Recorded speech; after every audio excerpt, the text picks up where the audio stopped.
Hello everyone, myself Dr. Vinayak Gandhal, and today I'm going to deliver a lecture on basic concepts of income tax. Dear friends, before discussing about basic concepts of income tax, we must know a general introduction about income tax.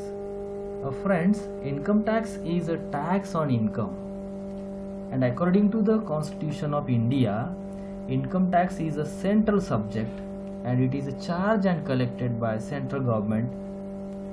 Income Tax Act 1961 came into force with effect from 1st April 1962 and it applicable to whole of the country including the state of Jammu and Kashmir. So there are few features of income tax.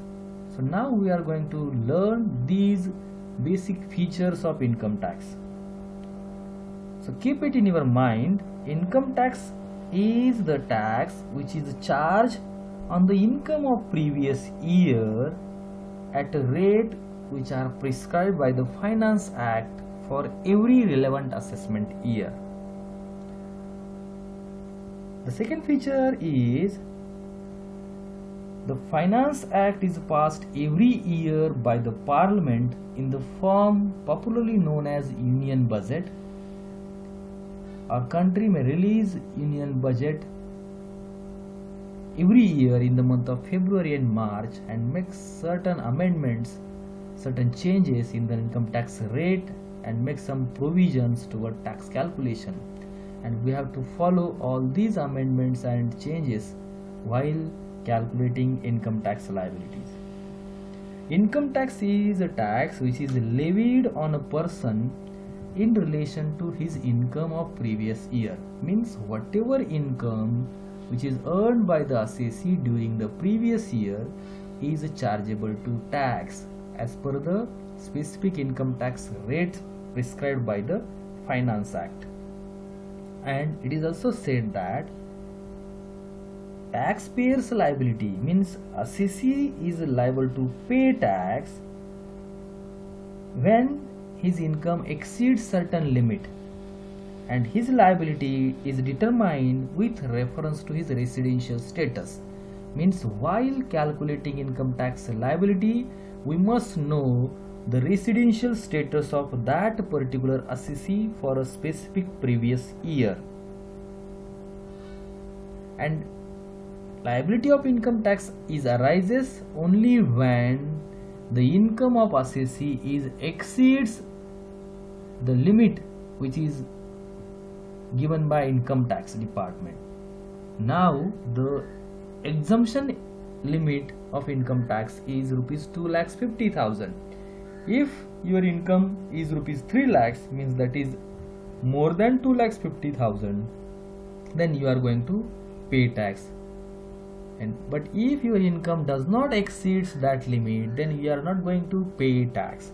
So the tax liability arises only where the total income exceeds certain limit.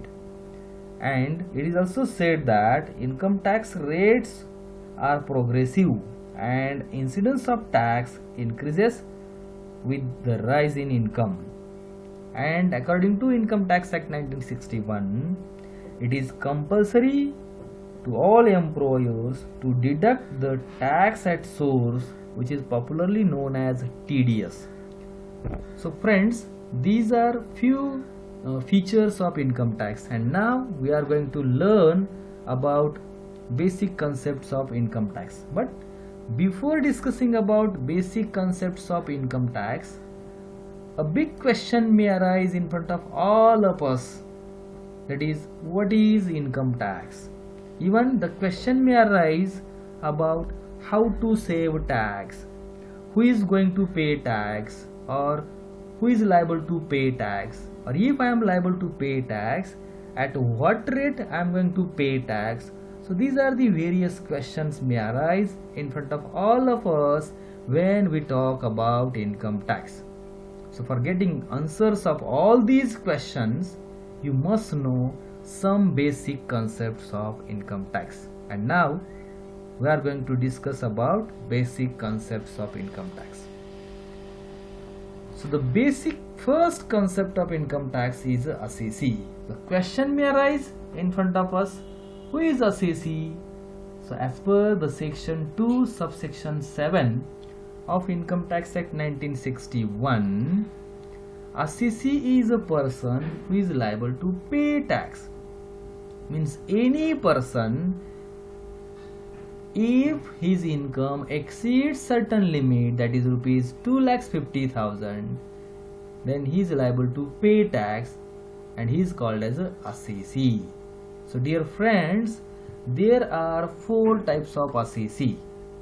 The first type of assessee is a normal assessee, and it is said that normal assessee means the assessee who is liable to pay tax on behalf of themselves, or it is a common human being getting income by way of salary and other means, and if his income exceeds certain limit, so normally he is going to pay tax, called as a normal assessee.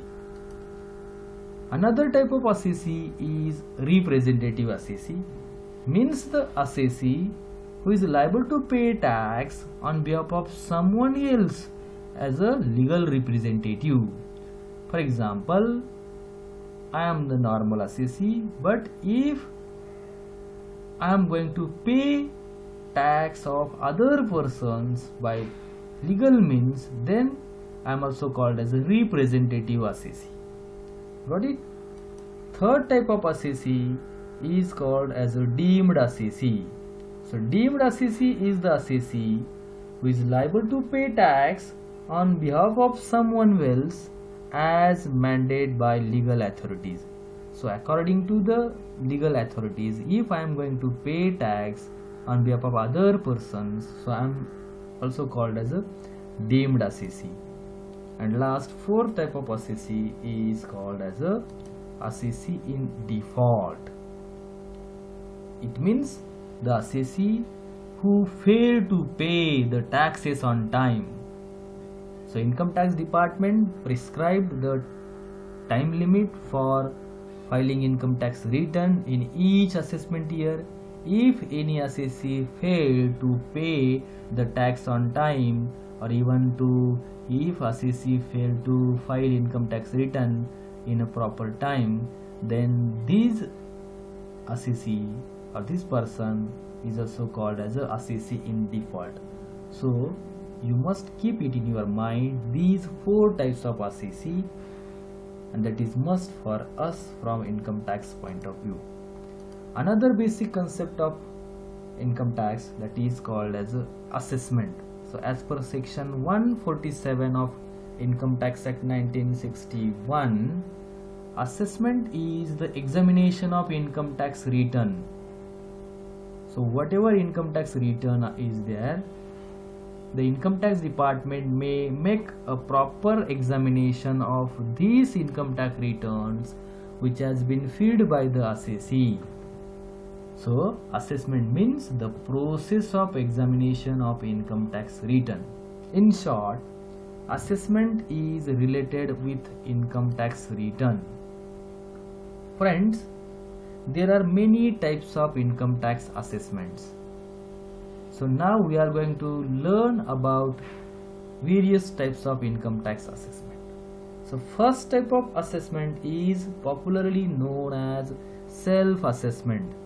As per section 140A of Income Tax Act 1961,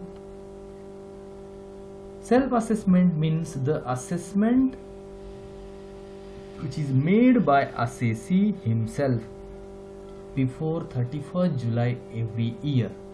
The Income Tax Department may prescribe a time limit for filing income tax return every year up to 31st July.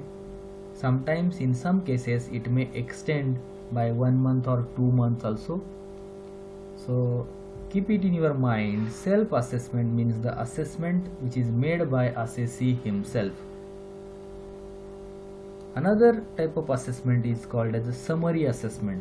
So as per under section 143 subsection 1 of Income Tax Act 1961, Summary assessment is the initial checking of assessment made by assessee through intimation under section 143 subsection 1 of Income Tax Act 1961. So it is the initial assessment made by AO, that is called as assessing officer, within 1 year from the end of previous year. So once we have submitted our income tax return through self-assessment, the summary assessment has always made by assessing officer, and they may send intimation under section 143(1) to each assessee. Third type of assessment is called as the scrutiny assessment. As per section 143 subsection 3 of Income Tax Act 1961, the assessee can get opportunity to substantiate income with evidence. If a assessee got any income tax notice from the income tax department, he can get opportunity to prove their income with evidence. That process called as a scrutiny assessment as per the section 143 subsection 3. Next assessment is called as a best judgment assessment. As per section 144 of Income Tax Act 1961, this best judgment assessment is done by assessing officer if he is not satisfied about the assessment made by assessee himself, or if there is no any cooperation from the assessee, then assessing officer can provide a notice under section 144 for best judgment assessment. In short, it is the assessment which is done by AO if he is not satisfied about the income tax return which is filled by the assessee. Another type of assessee is called as a reassessment, or which may popularly known as income escaping assessment. As per section 147 of Income Tax Act 1961, it is the assessment which is made by assessing officer in the case of any income escaped by the assessee. If while doing initial checking through intimation or while verifying income tax returns, if assessing officer found any escaped income with relation to the particular assessee, then they may provide notice under section 147 and for reassessment. Next type of assessment is assessment in case of surge. As per section 153A, assessing officer may issue notice to furnish return on income of 6 years. In some cases, assessing officer may provide notice to the assessee for furnishing return on the income of 6 years.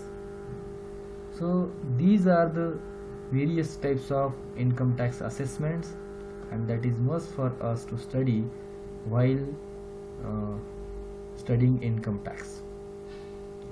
Next basic concept of income tax is assessment year. As per section 2 subsection 9 of Income Tax Act 1961, assessment year means the period of 12 months period starting from 1st April every year and ends with 31st March subsequent year. Assessment year means the year in which income of assessee is assessed. So normally, after submitting income tax return by the assessee, income tax department may make assessment of each income tax return furnished by the assessee, and it is the year in which income has been assessed. For example, a person getting income during the year of 2019-20, his income is chargeable to tax in the next assessment year So assessment year called as the year in which income has been assessed for the purpose of tax. Another basic concept of income tax is the previous year. Section 2 subsection 34 of Income Tax Act 1961. Previous year means the year starting from 1st April every year and ends with 31st March that year. It is the period of 12 months period in which assessee may earn the income. Previous year also popularly known as financial year or income year. So whatever amount of income received during the particular year, that year is known as previous year. So normally income of previous year is always assessed in the assessment year. For example, if I am getting any amount of income during the year 1920, my income of 1920 is assessed in the year 2020-21, that is assessment year. Let's see the example. Example is Mr. A working in a private company in Pune. He received salary income for the year 2019-20 of rupees 6 lakhs. Find out previous year and assessment year. So in this example, we found that Mr. A working in a private company in Pune and he got a salary of rupees 6 lakhs during the year 2019-20. So the amount of rupees 6 lakhs is received in the year 2019-20, that is called as income year. So in that question, 2019-20 is a assessment year, financial year called as a previous year, and income of 1920 is assessed in the next year, that is 2020-21. So the answer is previous year is 2019-20 and assessment year is 2020-21. So keep it in your mind. Previous year means the income year or year in which we are getting income, and assessment year means the year in which our income is assessed, called as a assessment year. Okay. Next basic concept, that is called as annual value. As per section 23 subsection 1A of Income Tax Act 1961, it is the amount for which the property might be let out on yearly basis. Normally, annual value is to be considered in the case of income from house property, or when we are calculating income from house property for income tax purpose, we must consider annual value of that house property, and there are many ways to find out annual value of the property. So we will discuss how to calculate annual value in the chapter of income from house property. But just keep it in your mind. It is the rental income, or it is the income which is derived under the head of house property, and we must consider annual value of the property while determining income tax liabilities. You can also say that it is the estimated rent that you could get if the property was rented out. In order to calculate any income from house property, you need to know the value of house property. Okay. Next basic concept of income tax is income, and that is important from our point of view because we are studying income tax and it is always charged on the income. So as per section 2 subsection 24 of Income Tax Act 1961, whatever type of amount you earn during the year is called as a income.